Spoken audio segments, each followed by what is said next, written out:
mga kasabong, welcome po ulit kayo sa aking YouTube channel. So, kumusta po kayong lahat? At binabati ko po kayo ng magandang araw kahit saang parte man kayo ng mundo ngayon naroroon. Sana'y nasa mabuting kalagayan kayong lahat. So, samahan nyo po ko ulit dito sa ating bagong episode sa linggong ito. Ang ating pong itatalakayin ngayon ay ang kung paano ang ideal na pag-submit ng timbang ng manok. So isa po itong mga mahalagang aspeto sa pagpukondisyon ng manok, ang yung maglalaban tayo sa mga derby, kung paano ang ideal na pag-submit ng timbang ng manok para hindi tayo gaanong malamangan ng ating kalaban.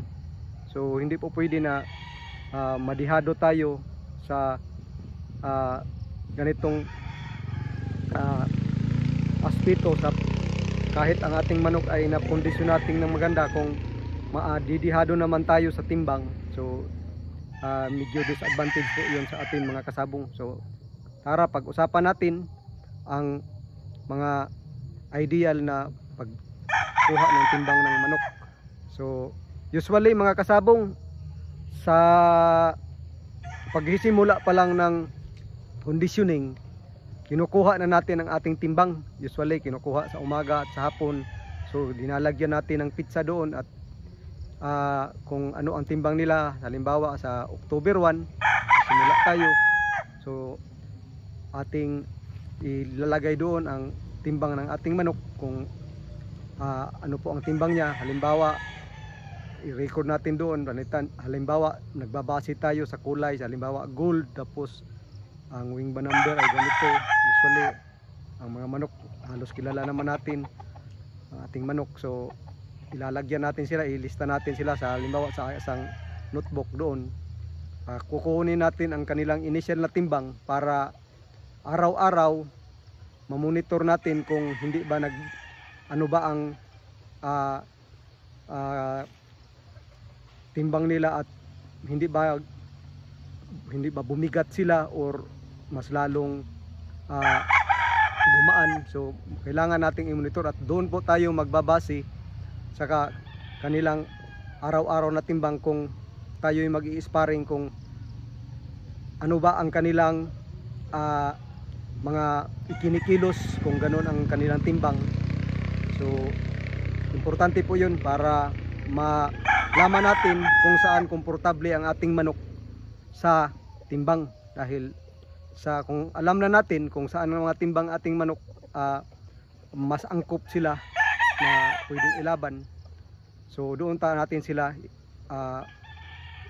itatarget natin ang kanilang timbang. Halimbawa na manok natin ay nagpe-perform sa 2150 na timbang, so yan po ang ating i-maintain sa timbang naman po ng mga manok, mga kasabong.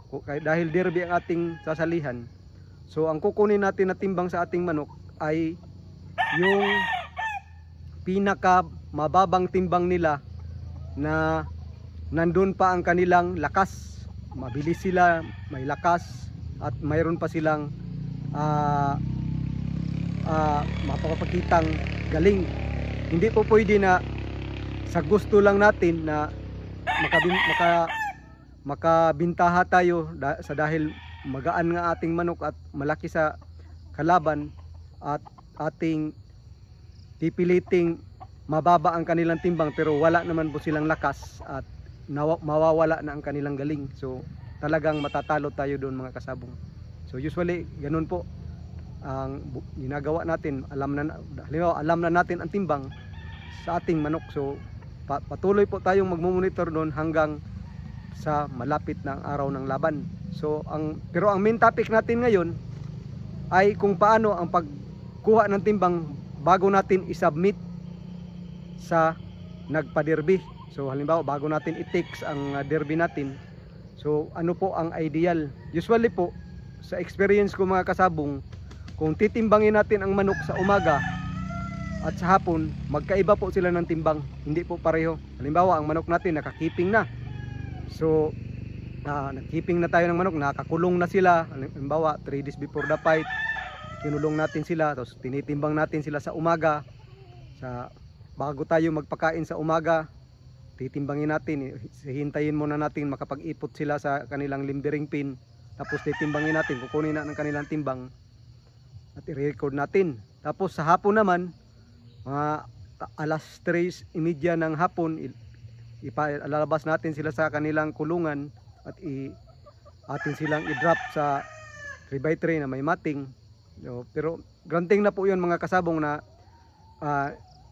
hindi lang sila sa oras na ito.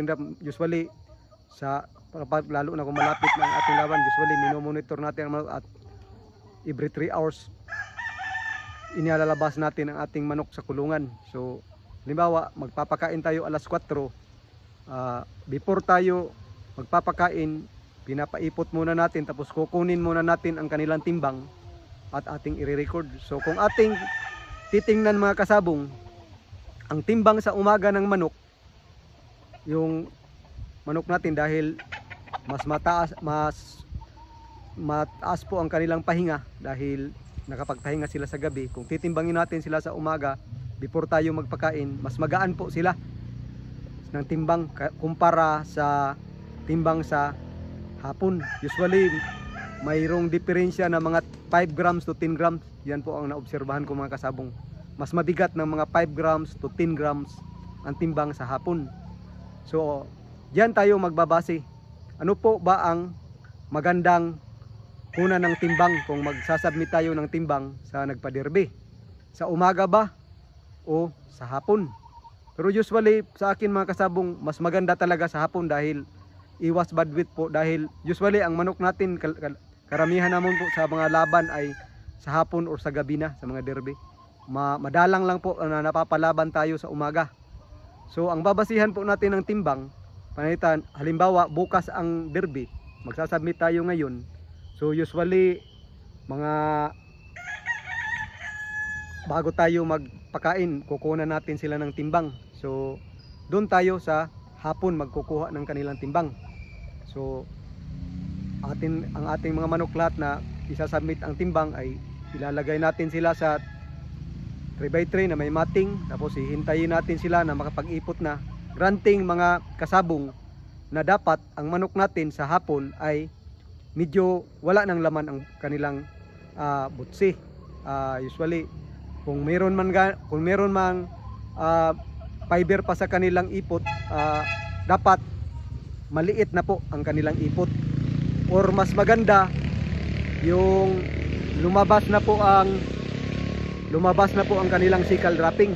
Yan po, pero hindi naman natin matatantya talaga yan mga kasabong na ipalabas natin ang kanilang sickle dropping sa araw na yun sa pagkuha ng timbang. Pero dapat man lang maliit na ang kanilang ipot sa hapon at wala nang laman ang kanilang butsi. Kung kakapain natin dito sa butsi ng manok, usually pag kinakapa natin dito sa kanilang butsi, malalaman naman natin na wala nang laman ang ating manok. At usually kung may laman pa ang butsi ng ating manok, ay marami po ang ipot niyan, malaki pa ang ipot. Pero kung wala nang laman, usually maliit na yan. So yan po ang ating pagbabasihan. Hindi po para hindi tayo magiging disadvantage sa pagkuha ng timbang. Tapos depende po yon mga kasabong kung saan tayo ano po ang ating sasalihang derby. Usually kung kak, ang give and take ay 40 grams. Kung stag ay 35 grams. Oo nga pala, pati po sa bull stag 40 grams din ang mga derby na nasalihan ko kapag bull stag. Ang bull stag at kak ay pareho po 40 grams ang give and take. Sa mga baguhan, ano po yung tinatawag na give and take? Ang give and take po mga kasabong, yan po ang allowable na diferensya ng timbang ng iyong manok sa iyong kalaban. Halimbawa, ang timbang ng manok mo ay 2.1 kg. Usually sa timbangan ng mga manok na ginagamit yan ay 2100. So 2100 po, ganoon kung basahin. So pero 2100, ganoon ang timbang ng manok mo. pwede yan, ang manok mo na 2100 ang timbang ay pwede yan maipalaban hanggang sa maximum na allowable na give and take na 40 grams. So pwede yan maipalaban sa 2140. Pero usually madalang po maipalaban ang manok nun. Usually ang mga nagmamatch po, ang mga matchmaker, inilalaban talaga ang manok natin sa medyo patas, yung medyo, kung hindi nga niya kapareho ng timbang na pareho sila 2100, yung mga 2105, 2110, 2115, 2120, madalang na nga makamatch ng mga 2130, mga 2125, ganun, mga ganyan sa experience ko. Karamihan pair naman po ang mga matchmaker, karamihan. So usually iminamatch nila ang mga timbang sa yung kung saan magkalapit ang timbang ng mga manok. So yun po ang kanilang ginagawa. So usually ganun po. Yan po ang tinatawag na give and take. Pero hindi po sa araw ng laban po mga kasabong, na halimbawa sa araw ng laban ay mag-submit tayo ng 2-1, na sa araw ng laban dapat 2-1 din ang timbang ng ating manok. May chance, may allowable po tayo na para hindi tayo mabadwit, yung tinatawag na badwit, hindi tayo mabadwit, may allowance po tayo na 40 grams nga ang ating manok sa araw ng laban. Halimbawa nag-declare tayo ng timbang na 2100, sa actual na laban po, pag mag-reweigh na, pwede tayong tumimbang ng 2140. Pag lumampas po tayo sa 2140, so badwit na po yun mga kasabong. Halimbawa 2145, at saka may limit po yun mga kasabong, ang badwit sa stag. Ang excess na timbang lang, halimbawa nag-declare ka ng 2140, tapos nagtimbang ang manok mo ng 2160, so mandatory ka na po nung mga kasabong na mag-change tag. Kailangan kang magpalit ng manok. Yan po ang rule. So sakak, hindi ko gaanong alam kung ilan po ang allowable, ang tolerable na badwit. Sa stag lang po ang naalaman ko. So, kung sa basa sa stag, pag sa badwit mo na halimbawa 35 grams ang give and take, so pwede ka maka 250 na timbang, pero badwit ka, magbabayad ka na sa kalaban mo. Depende po yun sa penalty na nakalagay sa nagpaderby.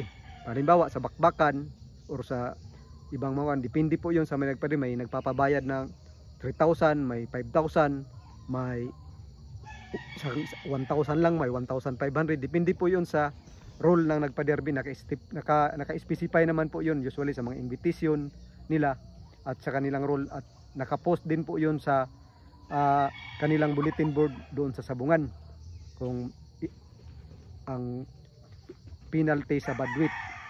Yan po ang sinasabi natin na give and take. So sa pag-submit naman po ng timbang, ito talagang importante ito mga kasabong na ating malaman.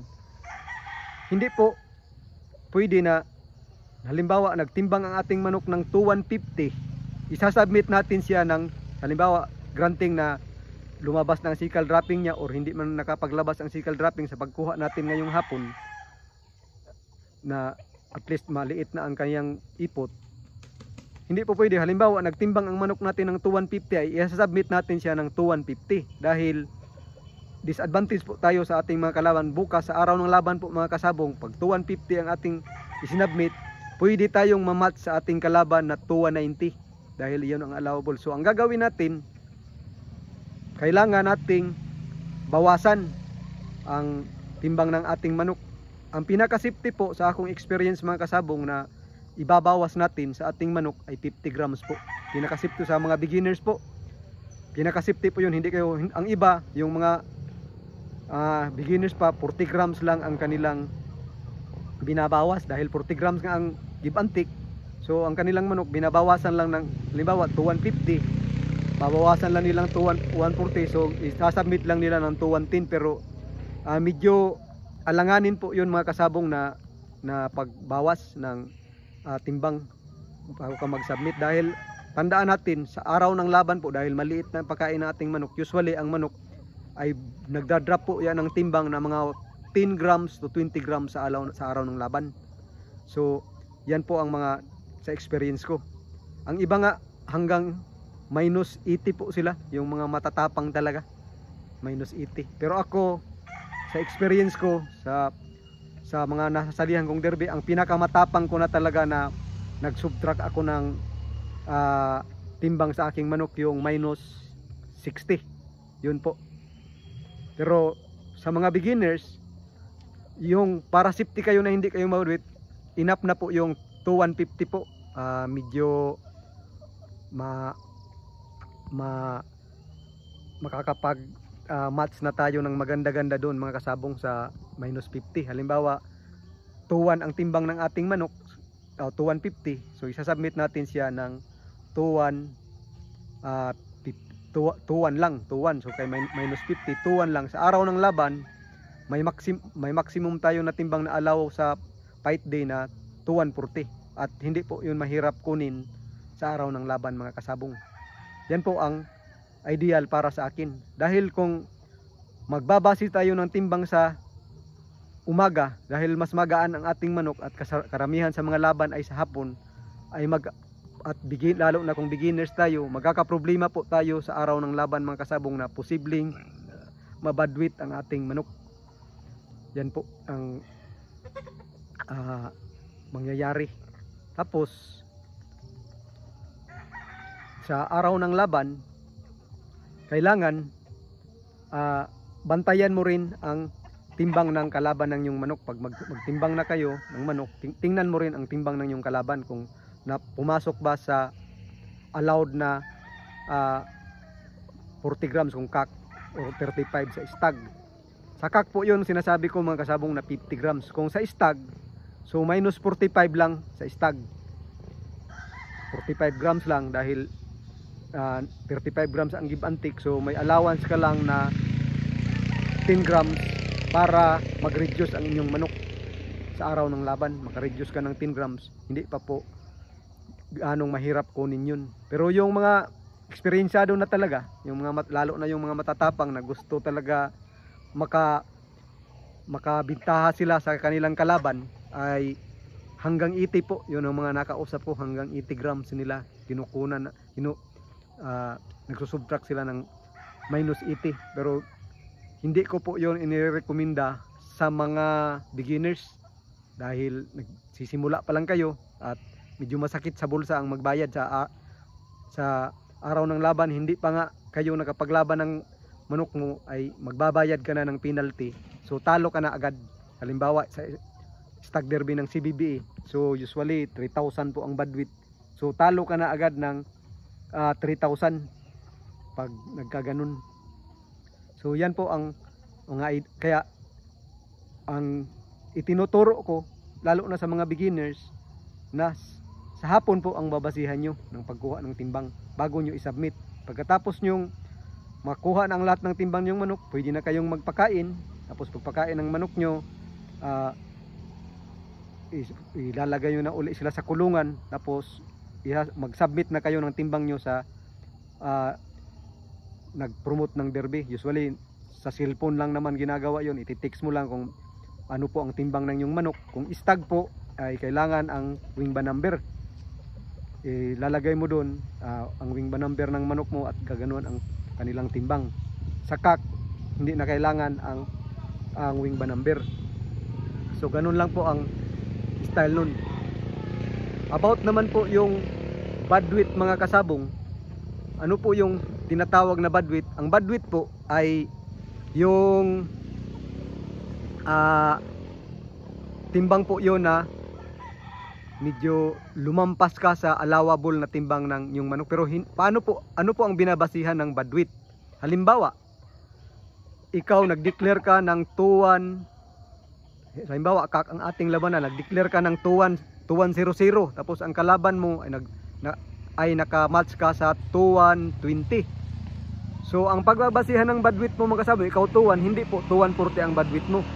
Ang badwit na pagbabasihan ay ang timbang ng kung sino po ang mataas.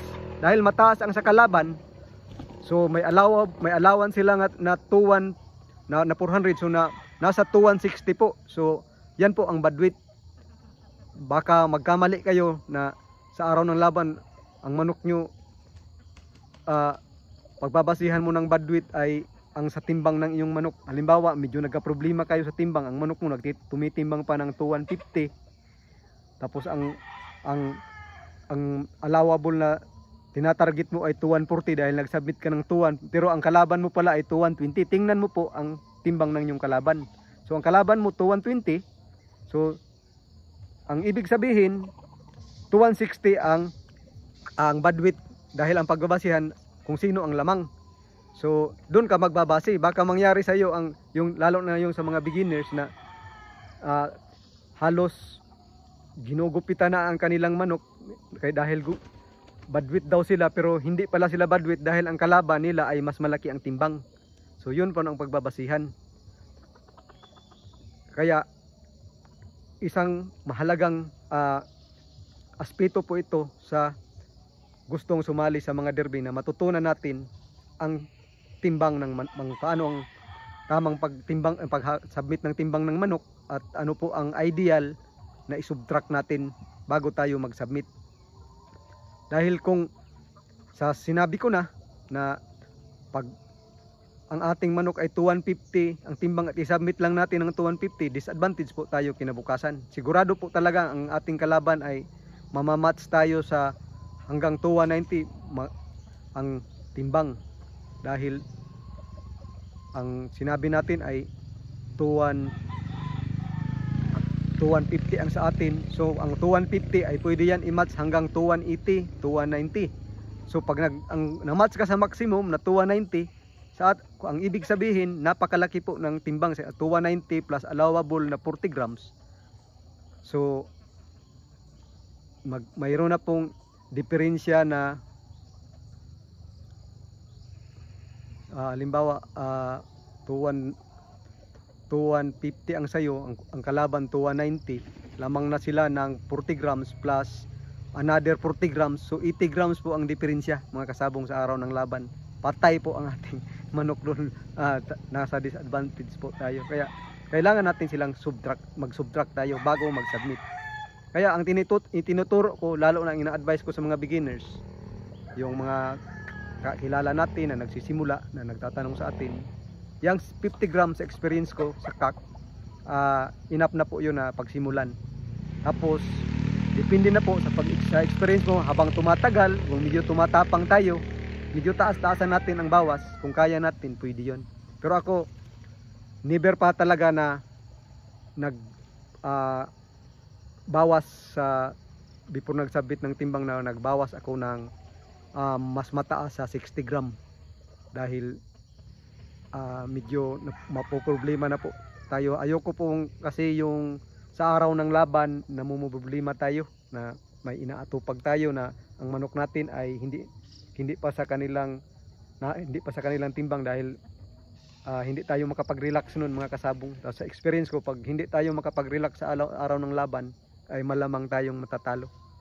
So gusto ko yung kampante ka lang, cool ka lang sa araw ng laban, dahil wala kang iniisip, ang manok mo ay walang problema sa timbang. So yan, ideal sa mga beginners yung 50 grams. Wag naman po yung 40 grams lang kung sa CAC ang labanan nyo. Medyo hindi po, disadvantage po yun mga kasabong. At dapat alamin mo rin, dapat kung may chance ka, puntahan mo ang sabungan, kunin mo ang timbang ng magdala ka doon ng halimbawa plate ng dumbbell, yung maliit na ganang mga 1 kilo na dumbbell plate, magdala ka doon, tingnan mo kung ilan ba ang diferensya ng kanilang official na timbangan sa timbangan mo, at doon ka mag-adjust. Dahil halimbawa sa timbangan mo ang 2-1 sa iyo, doon ay 2-110 pala sa timbangan ng sabungan. So pag mag-subtract ka ng 50 sa timbang mo, ang ibig sabihin yun mga 60 na ang nasubtract mo. Medyo malaki na yun. So kailangan mo din malaman kung may chance ka. Pero kung wala nga yung mga 50 grams, kahit medyo iba ang calibration ng timbangan sa sabungan, medyo safe pa rin yun mga kasabong, dahil hindi naman, sa experience ko, hindi naman po talaga nagkakalayo, nagkakadiferensya lang ng 10 grams or 5 grams. madalang po na magka-diferensya ng 30 grams or mahigit pa doon. Experience ko ang mga timbangan, yung mga digital na timbangan. So para safety, yung 50 grams lang mga kasabong. Tapos ugaliin nyo po na pagdating nyo, lalo na kung bago ang sabungan na pinuntahan nyo, dala-dala nyo ang yung pangkalibrate nyo. Ako ang jack ng aking sasakyan, ang ginagamit ko. Lahat ng sabungan napupunta, dala ko ang jack ng sasakyan. So yun, alam ko kung ano po ang timbang nito sa timbangan, sa aking ginagamit na timbangan. Tapos naka-record na po yun sa Galira de Mandawi, sa Talisay, sa Pihiro, o sa Tayod, kung saan mga sabungan nandun. Naka-record na yun na sa Tayod ganito ang timbang, sa ganito. Pero inuugali ko pagdating doon, dinadala ko yan po ang una kong ginagawa. Biniverify ko sa timbangan na official na timbangan ng sabungan kung hindi pa rin ba nagbago. Every time na may verify ko, yan, ginagawa ko pa rin yan. Biniverify ko doon na hindi naman pala nagbago, ganun pa rin. Para sa oras ng laban, kampante po tayo. At wala tayo gaanong aatupagin. Ang aatupagin lang natin sa araw ng laban ay ang ihanda ang ating manok sa kaniyang pinakamataas na kondisyon na ma-point natin siya. Hindi sa araw ng laban, ang inaatupag natin ay magbawas ng timbang ng ating manok. Pag ganun po mga kasabong, hindi po makapapagpahinga ang ating manok ng maganda doon, dahil from time to time balisa tayo, ilalabas natin ating manok, titimbang na naman, kukuha naman ng timbang, monitor na naman, pati tayo balisa na. So malamang po yon sa talo. Yan po ang experience ko. Itong larong ito, dapat sa araw ng laban wala kang inaalala, talagang laban lang. Yan talaga ang konsentrasyon mo. Doon lang sa laban. Wala ka nang ibang iniisip kundi laban lang talaga. Doon medyo malapit po ang swerte doon pag ano ang ating aura sa araw ng laban. Yung ang focus natin ay sa laban lang. Hindi pareho yung ang focus natin magbawas ng timbang. Nangyari po yon sa akin mga kasabong sa Stag Derby noong 2019, pag 3 stag sa CBB sa Talisay. Ang aking pong weighing scale po na ako na digital, napasukan nyo ng mga yung ant na mga maitim, yung tinatawag dito sa amin na suwom, yung humigas tawag sa amin dito, pero yung mga maitim na mga ant na pumasok doon nagbahay, tapos umitlog sila, tapos nasira po ang calibration ng aking timbangan. Nagka-diferensya na pala ang timbangan ko sa timbangan ng sa Talisay, sa Talisay, yung sa Bimig Arena doon sa Talisay, Cebu. Ang nangyari, dahil nasanay ako na ganun ang timbang doon, nag-subtract pa rin ako sa dahil Stag Derby yun ng 45. Ang nangyari yun mga kasabong, ang total ko na subtract pala sa araw ng laban, na doon ko na realize na mga 90 grams na pala ang nasubtract ko, at talagang hindi na talaga kaya ng mga manok ko yung i-reduce ang ganun mga timbang. Badwit talaga sila kahit anong gawin. Ang nangyari sa araw na yun ng mga kasabong, ang mga manok ko wala pong kain. Pagdating doon sa umaga hanggang naghapon, hanggang sa araw ng laban, wala po silang kain, wala po silang inom. Dahil badwit ka na, magpapakain ka pa, magpapainom ka pa. Nilaban ko talaga ang manok ko na talagang gano'n na lang, wala silang ganong kain. So pagdating doon, mabigat pang kalaban ko, dahil kilala dito sa Cebu yung isa sa mga idol dito, si Maymay. Double fight pa kami ni Maymay Sibilano. Sa first fight, talagang yamado talaga ang manok ko doon sa tingin ng mga tao, dahil ang laki nga ng manok ko, dahil nasubtract ko ng 90. So yung kang Maymay, nalugruhan pa ang kang Maymay, dahil malaki nga ang manok ko sa match doon. Dahil yan nga ang istorya na nasira ang timbangan ng ating timbangan, ang digital natin na timbangan na nasira. So nakasubtract tayo ng ating manok, kaya po wala pong kain. Hindi alam po ng mga tao na ang ating manok ay walang kain at walang inom. So ayun, bukya po tayo ng mga, yun po ang experience ko sa na-experience ko na nabukya talaga ako doon sa araw na yun. Wala talagang nanalo. Kahit ang last fight ko, at saka lahat mabibigat na double fight pa ako kang Maymay. Tapos kang Giovanni Ungpa ang isang kalaban ko, ang last fight ko. So talagang bukya po talaga dahil mabibigat ang ating mga kalaban, tapos ang ating manok ay disadvantage na nga dahil wala nang kain, tapos ginupitan pa natin, wala nang ang mga buntot ginupit, ang dito sa mga gilid nila ginupit natin.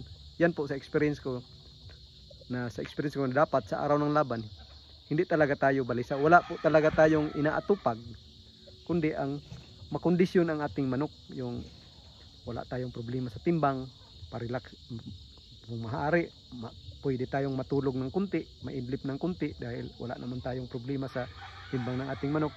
Hinihintay lang natin kung kailan ating laban at mapapeak na, makuha natin ang peak ng ating manok, kung kailan siya maipo-point natin ng maganda. Yan po sa experience ko. So naging lesson learned ko yon mga kasabong. Kaya ang nagturo sa akin na yung about yung mag-retain ka ng yung mga bakal na para pang-calibrate ng timbangan mo, para malalaman mo kung hindi nasira ang yung timbangan, ay yung may-ari ng Golden Idol Game Farm na kaibigan ko, si Utik Arnupia.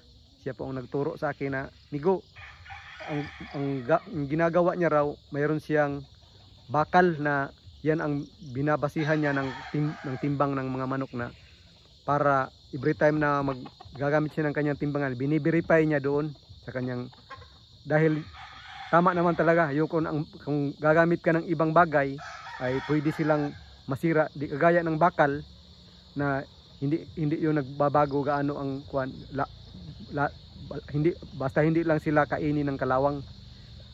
Yun, yung mga dumbbell plate, mayroon mag-retain ka ng dumbbell plate at i-record mo kung ano ang timbang ng dumbbell plate sa iyong timbangan. So pag tinimbang mo ang dumbbell plate na yon at iba na ang timbang sa timbangan na ginagamit mo ng digital weighing scale mo, yan, magduda ka na may diferensya na ang timbangan mo. So pag ganun, makapag-adjust ka pa rin.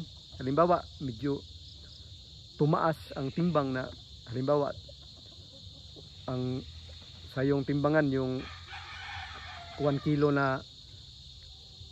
kilogram na dumbbell plate ay magtitimbang sa iyo ng 1 kilogram and 5 grams, ganito 1005 or 1010. So malalaman mo agad na ganun ang nangyari sa yung digital weighing scale. Lesson learned po yun mga kasabong, at salamat kay Migo Utik Arnupia sa itinuro niya sa akin. Siya po ang nakapag-advise sa akin dahil sa nangyari nga, yan pa ang nangyari, nakwento ko sa kanya na ganun nangyari sa akin. Yun, lesson learned, na natuto din tayo. So yan po ay i-share din natin sa inyo para matutunan nyo rin. At tandaan lang natin mga kasabong, ito ay ang ating passion na ito ay sports lang po ito mga kasabong, at wag po natin gaanong seryosohin pag tayo'y natatalo, dahil ganito naman talaga, sumali tayo sa ganitong sports na may talo, may panalo. So enjoy lang tayo dito, at atin lang i-consider na ito ay sports lang. So hanggang sa susunod nating pagkikita mga kasabong, maraming salamat sa inyo. Medyo makulimlim na dito. Maraming salamat sa inyong patuloy na pagsusubaybay, at sa muli ako'y pansamantalang magpapaalam sa inyo, at subaybayan nyo pa rin ang aking susunod na mga episode dito sa aking YouTube channel, at sana'y wag kayong magsawang sumuporta sa akin. Mabuhay po kayong lahat, at happy Sunday again mga kasabong.